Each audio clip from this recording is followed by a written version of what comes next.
Hello, everyone. Welcome into the Sports Plus podcast. I'm Corey Miller here with Frank Bustamano, Ahmad Hicks, and Andy Moeller. There's really only one thing everybody wants to talk about this week, and that is what we're going to spend this entire episode on, the NCAA tournament. Of course, we'll dive into the path for our area teams, talk about the Billikens on the outside looking in, and break down some of the other big questions in the bracket. First off, we got to start with our one seed, the Illinois Fighting Illini, number one seed in the Midwest after winning the Big Ten championship in one of the most fun basketball games I've watched this year. Them and Ohio State was a fantastic game. Illinois, one of the hottest teams in the entire country, absolute wagon. They cannot do anything wrong. First thing I'll put out here for our more, we'll call them seasoned or tenured, however you want to say it, Frank and Andy here, who have been around and seen a lot of basketball. Is this the most talented Illinois team you guys have ever seen? Oh, I think 2005. Yeah. With Darren Williams and D. Brown. I think that was a little bit more. It's close. I thought that was the best Illinois team I've ever seen. And Andy, that 89 team was awfully good. I'd even go back to the Flying Illini, Kenny Battle and Kendall Gill and Nick Anderson. Yeah, they were a lot of fun to watch.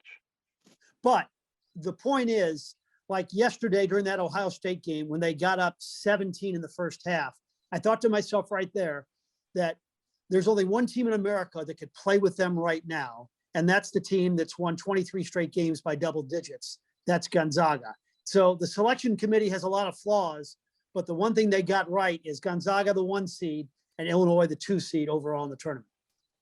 Let's get to that bracket for Illinois because they could have some tough games there off the stretch. The selection committee may give them that number 2 overall, but in terms of matchups, it could be interesting. Drexel in the first round shouldn't be a problem, obviously. I don't think any 16 seed is going to be the 1 seed this year.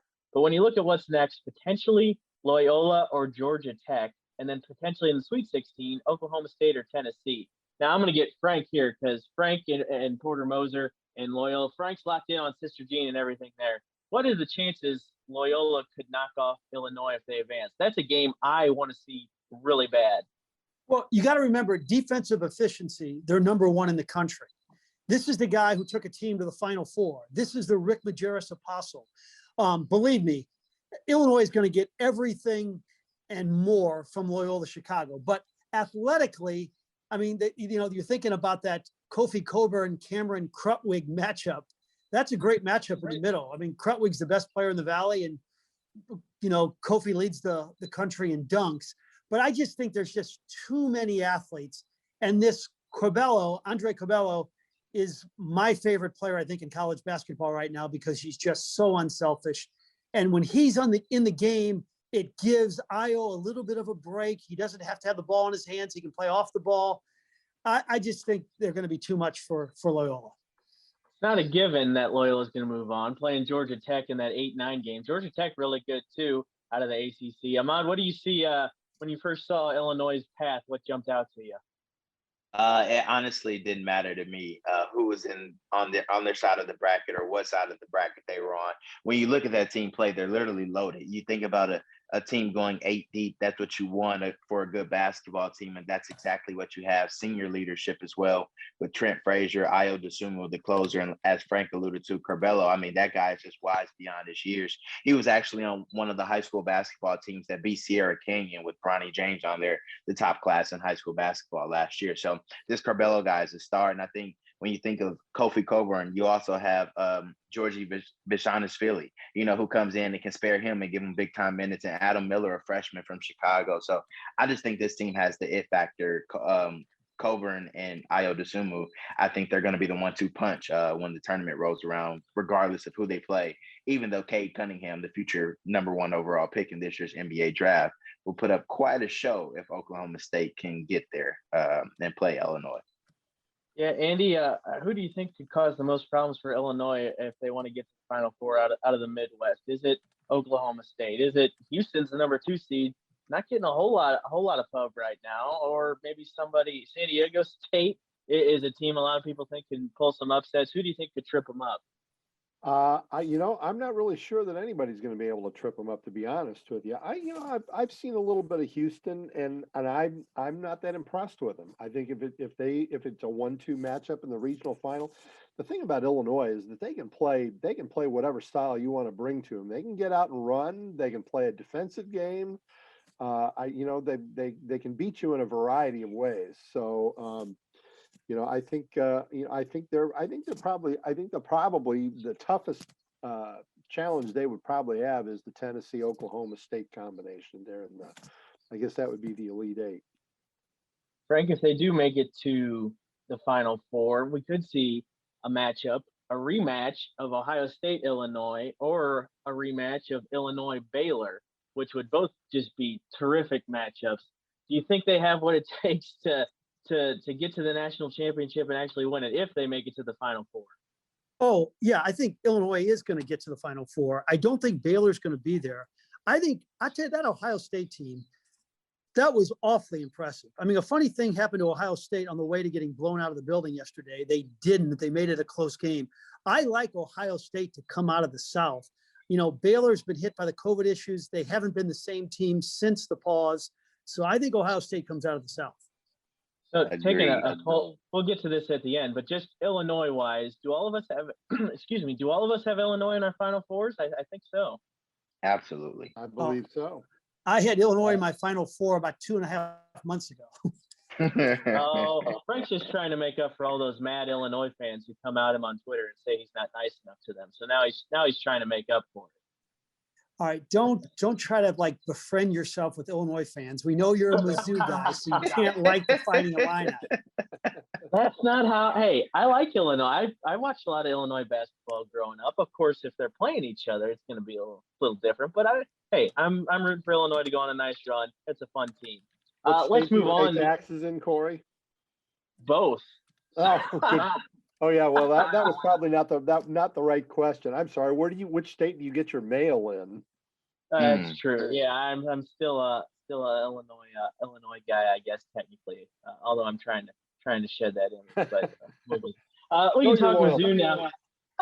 We can talk Mizzou now. The Tigers in the tournament for the first time since 2018. That MPJ year where, man, so many high hopes derailed just by injuries and oh man, I still remember that Florida State game. Such a bummer.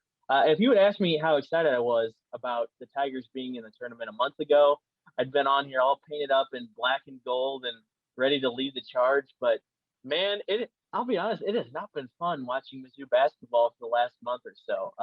It seems like every single game they fumble it away at the end. Sometimes they pull it out, but it's almost always close and really just nerve-wracking. They're a 9 seed. If they win that first game against Oklahoma, they'll have to face the number 1 overall seed in Gonzaga. Ahmad, what do you think of the draw for the Tigers seed? Because there's a lot of talk, maybe a 7 seed, maybe an 8 seed. Definitely not. I didn't see many that placed them against Gonzaga in the first round. I thought they'd maybe get a Baylor or a Michigan if they were going to be on that 8-9 line. But no, if they win, they got to play the best team in the country. That is a tough draw for the Tigers, but I think you look at how they finished the regular season, and it wasn't on a really high note. They had a lot of losses on their schedule, excuse me. So I think when you look at their makeup of their team, it just depends on who shows up that day. As Conzo Martin alluded to the other day, we are who we are, in terms of having big leagues and then blowing them at the end of the game. So I think they just have to show up. They have the team. They're capable of winning and making a long run and playing with the Gonzaga if a Jeremiah Tillman shows up and stays out of foul trouble and Penton is aggressive and driving to the basket and Mark Smith can, knock down some open shots and Drew Smith can play defense. But it's a lot of ifs, they all have to be clicking for this team to really make a deep run. So I think that's all it comes down to. The seeding sucks. Obviously, you don't want to be in the same bracket as the number 1 overall seed. But at the end of the day, I mean, you're all vying for a national championship, so you have to go through some top dogs anyway. So might as well get it out the way early. That's how I'm trying to look at it too. Frank and Andy, a pretty interesting matchup from between an old Big 12, really Big 8 foe. Some better matchups on the football field between Mizzou and Oklahoma, but still a cool matchup here in the first round. Frank and Andy, what do you guys think about this first round game from Mizzou? Andy, you first. I was going to cede the floor to Frank because I know that he talked to a guy with at Oklahoma with some Mizzou connections on the radio today. Yeah, I talked with Joe Castiglione, the athletic director at Oklahoma, one of the great athletic directors in America. And of course, he's the guy who hired, well, he did a lot of hirings at Mizzou when he was the AD, but he's hired Bob Stoops, and he also hired the basketball coach, a fellow by the name of Lon Kruger, who's 68 years old. This will be his 21st Final Four. He's won nearly 700 games. He's absolutely amazing. Every stop, no matter where he's been, whether it's UNLV, whether it's Florida, whether it's Illinois, all he's done is win. And he's a little bit similar, and I talked to Konzo about this last night. He's a little bit similar to Konzo's mentor, Gene Cady, in that hard-nosed, they'll play their rear ends off on the defensive end. But here's the thing, they've lost 4 out of 5. I think Mizzou is going to win this game, and I think Jeremiah Tillman is going to have a great game. So I do like their chances. Yeah, you brought that up. Mizzou and Oklahoma are pretty similar right now, both kind of on the downswing of their seasons at the wrong time. Andy, you go ahead with what you're going to say, and then afterwards, if they do beat Oklahoma, is there any shot in the world that Mizzou can hang with Gonzaga? Well, okay. First of all, yes, I think they can beat Oklahoma. I think the key player in that equation has got to be Xavier Pinson. He's got to come to play.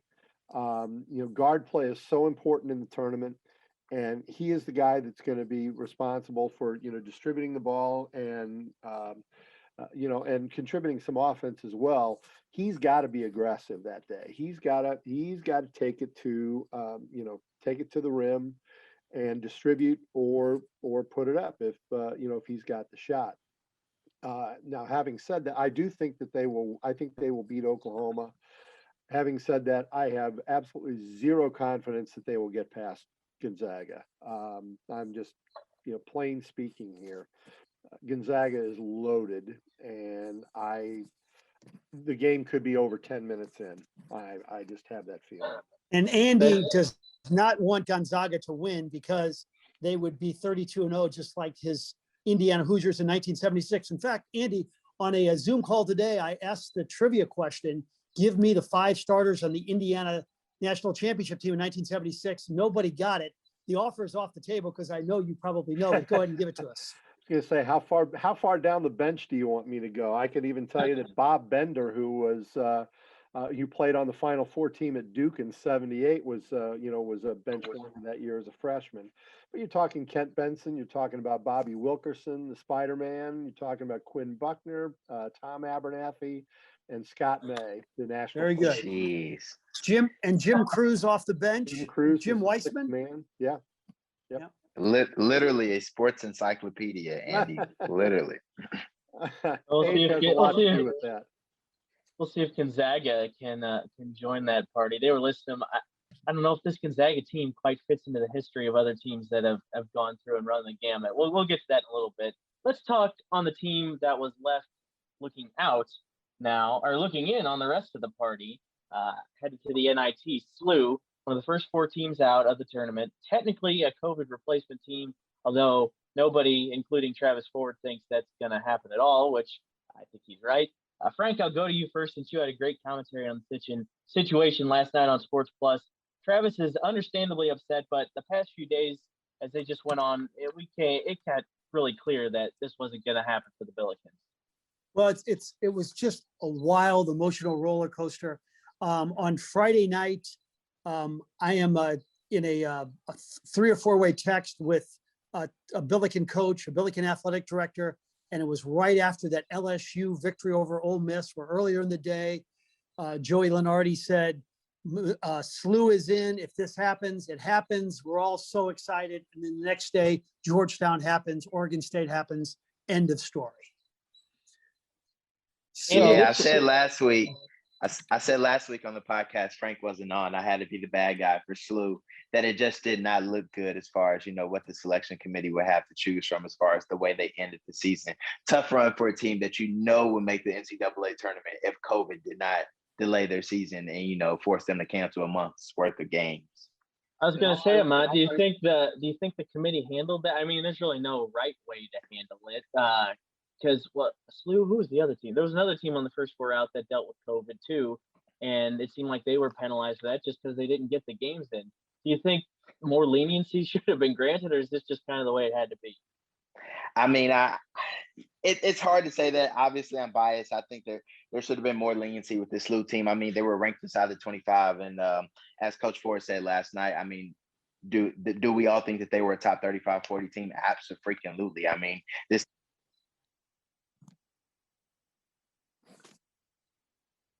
a tough draw for them, and that's just how the tournament rocks. Every year there are teams that are left out, but we all know watching that selection show that there were teams where we were like, who are they and why are they in over SLU? Yeah. So yeah, that sucks.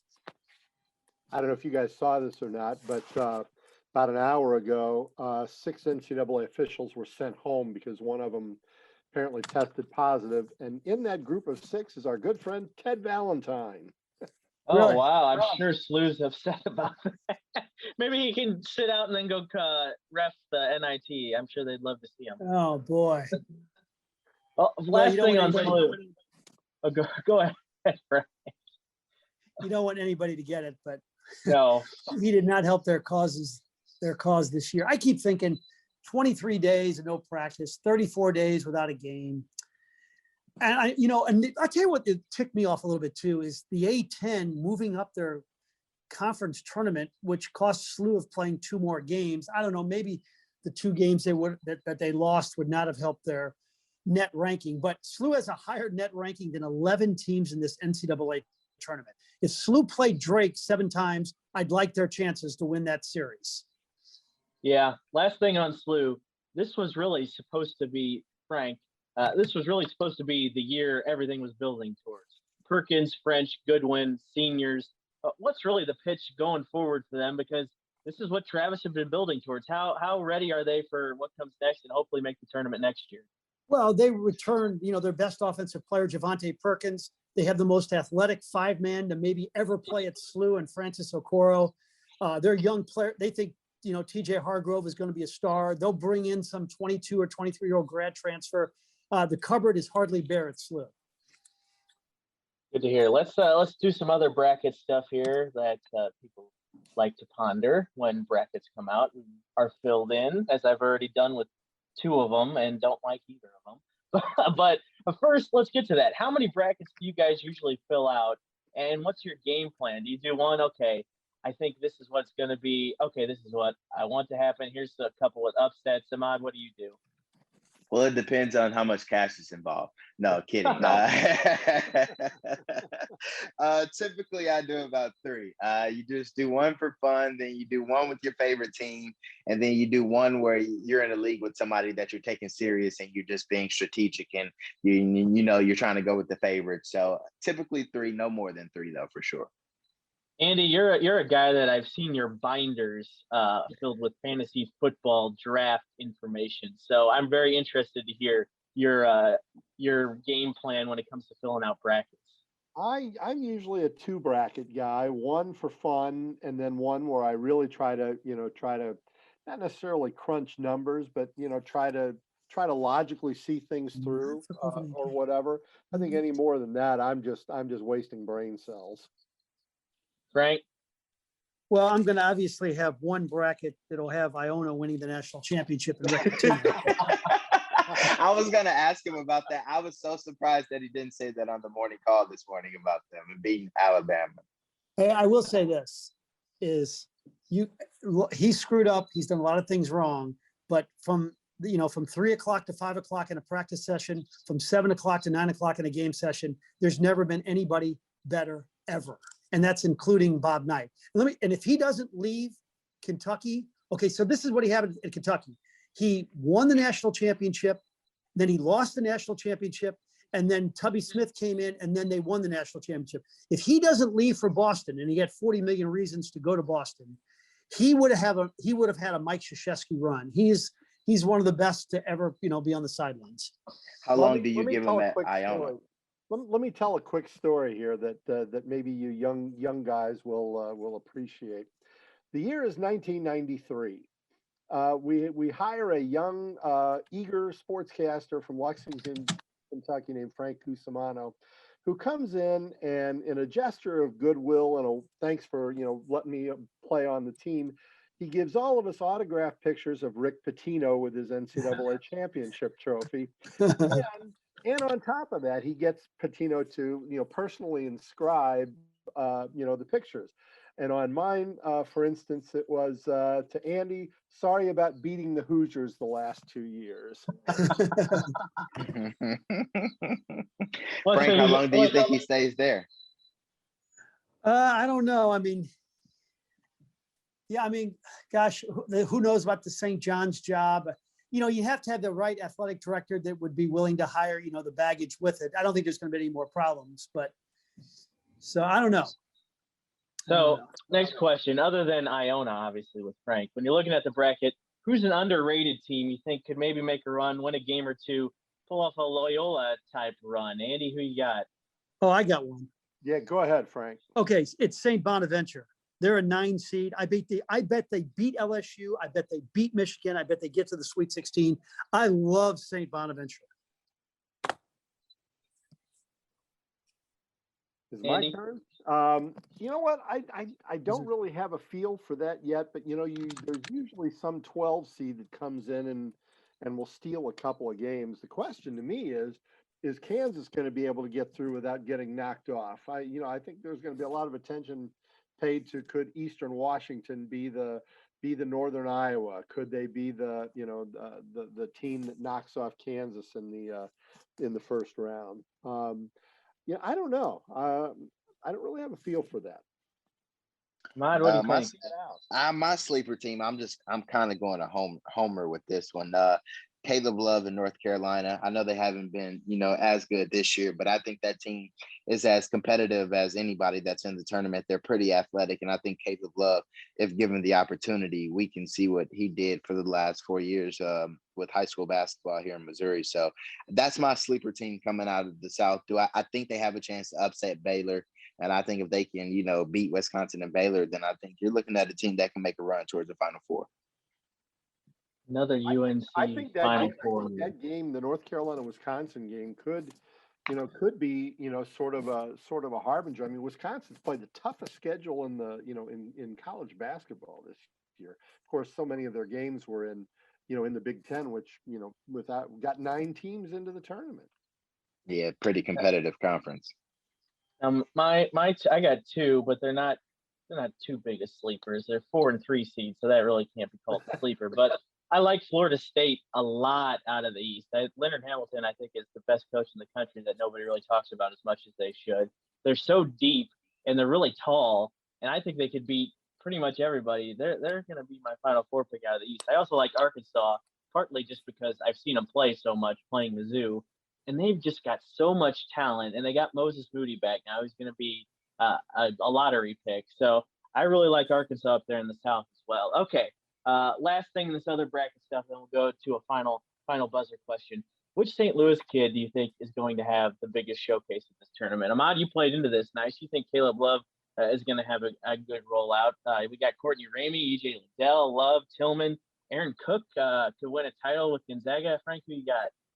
Well, the guy who's going to win the title is going to be Aaron Cook. And he's not just a guy that comes off the bench and plays a few minutes. He plays meaningful minutes. 15 to 18. He's exciting. He's an unbelievable passer. He's a high wire act.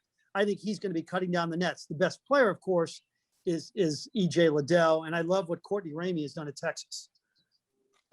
I'm going to go Liddell. I think Liddell's going to, I mean, he loves that championship run. They had the 2 of them at Belleville West. And just based on your interview with him last week, you could tell he's excited about this. I think he's gonna serve some notice this week. I'm following suit and I'm going Liddell. I mean, there's a reason why David Quidall picked him as the #1 prep player to come out of this town, over Jason Tatum, which was, highly debated amongst a lot of Twitter peeps. But I'm going with Liddell. I just think his impact on that team is just unquestioning. They go as he goes. And if he has a bad game, then Ohio State is out of this tournament. So I think he's going to have to play lights out every game, and I think he will. You made a good point there. The rest of these St. Louis kids are all exciting, but Liddell is the only guy out of these that can just straight up win a game for any of these teams. And I think one of the most interesting things is he's a sophomore. You don't see a whole lot of juniors leaving school, getting drafted high in the NBA. If he keeps up this role into the tournament and is just on fire, who knows what the future could hold, and it could come pretty quick for him. He said he's not thinking about that right now, obviously, because that's what they're all going to say. But hey, if he rides Ohio State into the Final Four as one of the best players, we might see him in the NBA sooner than we may have thought. You know, there's some family member or close friend that's telling them like, hey, you ball out on this big stage, you know you're going first round. So, yeah, I'm pretty sure that's in the back of his mind for sure. All right, that is the horn. And, of course, we got a pretty and not very – you could have probably guessed what our final buzzer question this week's going to be. We haven't said it outright. We've made some allusions to it. What is our Final Four picks and national champion right now, so we can look back on this in a couple weeks and see who was smart and who maybe wasn't so smart. Frank, you're up. Okay, first up, I will go with Gonzaga, Illinois. I have Alabama and Ohio State. Who won? No first round upset with Iona there in Frank's. No, I hate to say it. Ahmad. I'm going to go Illinois, Ohio State, Gonzaga, and then my sleeper team out of the East, I'm going to have to go with Texas. That would be a fun one. Andy, what do you think? You know what? I am going to go chalk in 3 or 4 rounds. I got to go Illinois, got to go Gonzaga. And then let's see here. I do not think Baylor is going to get out of the region. I think Ohio State is going to be team number 3. And you know what? I think you hit on a good point, Corey. I think if there's going to be a surprise team, I think Florida State could be it. They they are long and they are athletic and they get after it. So I'm gonna maybe steal a little of your thunder. I'm gonna take Florida State as my 4th. All right. Well, when it comes through, I'll be ready for the credit. You'll get a solid 0.1% of my winnings. How's that? Thanks. I wanted to pick against Gonzaga, but they got such an easy draw here that I don't see anybody beating them. Definitely not before the Final Four. So I got them coming out of the West. I got Ohio State coming out of the South. I thought I was going to be fun with that, but everybody else has Ohio State coming out of the South too. So I'm not that creative, I guess. Like I already said, we all had Illinois. I'm going, well, for the record here, I'm going to say Oklahoma State beats them and pick Oklahoma State over Illinois here, just to be a little different on our official pickings. And then yeah, Florida State out of the East, and I think it's going to be Gonzaga over Ohio State in the championship game, which would be a really fun game. Now I will say, okay, I'm sorry. Go ahead. I will say that you think the Miami Dolphins are cracking the champagne every time somebody, the last undefeated team goes down in the NFL. That'd be a little champagne cracked if Gonzaga happens to lose. I don't think it's going to happen, but you got to preserve the memory of those 76 Hoosiers. They were a great team. Yeah, and that like the Dolphins, they all kind of hang out together. Cruz is back in Indiana. I know Benson lives there. Buckner lives there. Yeah, you're probably right, Andy. They would be like the Dolphins if Gonzaga loses. Absolutely, yeah. Scott May lives in Bloomington too. I think he runs a series of apartment complexes there in Bloomington. But how fitting it would be, by the way, that they finish 32-0, just like the 76th team, and they win the national championship in the state of Indiana. Very true. We got the chance to hear from one coach who got in, Conzo Martin, and one coach who didn't, Travis Ford, Sunday night on Sports Plus. And here are those conversations with Frank from both sides of the big dance. Joining us now is the head coach at the University of Missouri, Conzo Martin. And Coach, the goal of any coach when you start practicing in early fall is to get to the NCAA tournament. You've done it. Congratulations. Your emotions right now. Thank you, Frank. I'm very excited, man. I'm happy for our guys, man. It's been a great run. Had some bumps in the road. Guys stayed the course, and to be an NCAA tournament team, it's just a fun time, fun feeling for our guys, excitement on our guys. And just really, it's a new season this time of year. It doesn't matter what seed you are, just basketball this time of year. And we're excited to play against a very talented Oklahoma team. And your opponent is going to be Lon Kruger. Not that you're going to be playing against Lon, but Coach, he kind of reminds me of your mentor, Gene Cady, a hard-nosed guy who always wins. He's got 700 victories. Your impressions of Lon Kruger? Very successful coach, a wonderful man. I've had time to spend with Lon. Does a great job with his program. They play on both sides of the basketball. They defend you. They score the ball. They have really good guards, physical interior guys, a big guy that can shoot the ball. It'll be a fun matchup. Jeremiah Tillman, your impressions of Jeremiah? We know he had the 2-game layoff because of the death of his grandmother, but how about Jeremiah at this stretch? Well, again, as good as any big in the country, we got to get him back to where he's playing with that edge and that grit. Because when he's playing at that level, it's hard for anybody to stop him. But also get back to embracing that double team. When those teams come to double him in the post, embrace that, be aggressive in that, make good decisions with the basketball. But the other part, continue to run the floor like he was in the past, running the floor and defending that ball screen. When he's doing that, I mean, I'll take him against anybody in the marathon. Coach, what about confidence level for your team? You had 7 victories against quad 1 teams. You beat a number 1 seed. You've beaten some of the best teams in America. You got to feel like, hey, if we're playing our game, we can beat anybody. Oh, without question. And confidence, we don't worry about confidence. As long as we defending, we rebounding, we playing hard consistently, we don't worry about confidence. And I think the biggest thing for us to concentrate on your assignment, be keen on what you need to do to be successful on both sides of the basketball. And then you got to play for each other. When you do that, you have a chance to be very successful. Joining us now is the head basketball coach at St. Louis University. Coach, I know it's been a roller coaster of emotions for you the last 48 hours. On Friday night, you believe you may be in, and then Saturday, 2 upsets happened. Can you take us through your emotions over the weekend? We would love to be in the NCAA tournament. We thought we have a great argument to have been in there, but I know it's always a tough decision by the committee. Everybody is going to state their cases.